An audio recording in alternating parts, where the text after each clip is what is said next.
How practically can we as a church promote creativity in our meetings? From the platform, I think practice what you preach, I think is the key. You can tell people to be creative as much as you want, but if you don't display opportunities and possibilities for it to be done, then people aren't going to be courageous enough to do it.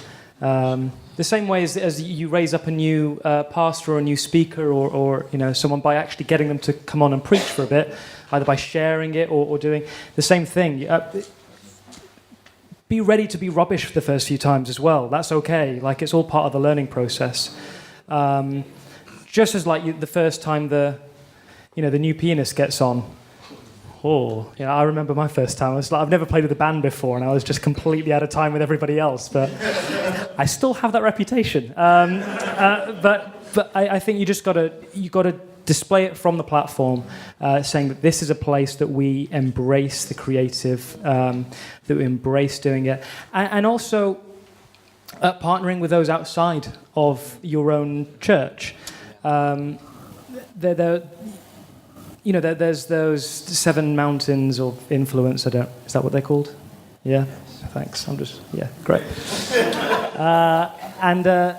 You can't tackle all of them. I know some churches like to go, we've got all 7. It's pretty much impossible. But if you'd like a hand in all 7, just partner with those who are able to, because the 4 walls of the church are not 4 walls. They shouldn't be there. So people who own a business. That's an opportunity for church.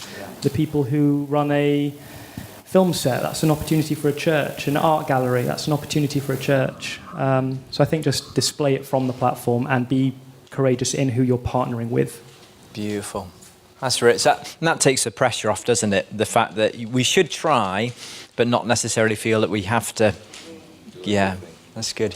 One of the things I've noticed about 7 Mountains, let me just say that this is not really some great Christian novelty thing. This is a sociological reality. The sociologist has looked at it and said, basically, you can divide up the areas of influence over society into 7 categories. And the church has picked that up and said, we're going to influence all of these. And as Paul said, you just need to be a little bit careful with that. And the other thing you need to be careful with is that there are 2 aspects to this. I think one is, yes, do get your church excited about these things and to realize, and this is so important, that actually the ministry of the church has to go out into the world. It ties these 2 questions together. And I appreciate what Pastor O was saying about the church, that had welcomed them to the church and then welcomed them to their mission. I actually grew up in the Salvation Army, as I said, and the Salvation Army Centre, where I was as a boy, had this text up, which was from William Booth. It said, "Go for souls and go for the worst." Now, the best place to have put that would have been over the door on the way out, but they put it on the front of the balcony so that the preacher would have that in mind as he was talking to us, which I thought, that's not really what it was it really? But maybe that's what he thought. He was going for the worst when he looked at us. But that's what it always struck me as a child. But that's the right mindset to go out. And I think actually getting the church to think outside the walls is really important. So thinking that we need influence in politics, we need influence in these areas, and we start valuing people in those areas. I've often talked about how a church only values people for what they do in the context of the congregation. So, they pray for someone who's a new steward or something like that. We're going to pray for you because you've now got this important role in the church. And I heard the story of someone who was prayed for in that kind of role and said, it's amazing. They prayed for me to give out the books, but they've never prayed for me as I manage an HR department with 500 people.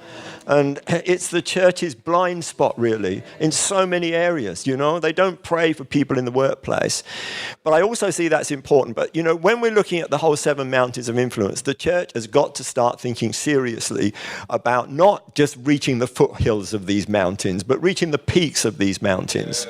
And that's a very different situation. I know every church has got a challenge to aspire to excellence whilst it's also trying to mobilize everybody. And that's a little bit of a tension. And you've got to be aware of that. You want excellence, but at the same time, you don't want to push people off the platform because they're not quite good enough. So you've got to keep that balance.